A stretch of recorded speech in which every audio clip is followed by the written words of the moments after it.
సంవత్సరాల క్రితం చెట్టు కింద ఉండేది. ఇక్కడ చెట్టు ఉండేదా 40 ఏళ్ళ క్రితం? చెట్లు గుట్లు అన్నీ ఉండేవి. ఇంతలా పెరిగిపోయింది మరి? అది దేవుడు అన్ని స్వయంభూ కాబట్టి పైకి తీసుకోకుండా ఇదే ఎత్తి చేసి కట్టేమాట. దేవుడిని అలానే ఉంచేసి ఈ పైన స్టెప్స్ పెట్టేశారు. ఇక పైన ఎత్తి చేసేమాట ఇవి లేకపోతున్నారు. ఇప్పటికీ అలా పెరుగుతూనే ఉందమ్మా. బాగా తెలుస్తుంది. అవునా? 45 ఏళ్ళ నుంచి మేమే పెడుతున్నాం. చెట్టు గిన్నె ఉన్నప్పటికీ దీపం మేమే పెడుతున్నాం. ఇలా పెరుగుతూనే ఉంది. ఓ సత్యంగల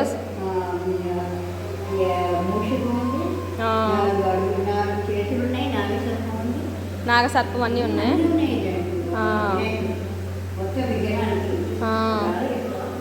ఓకే.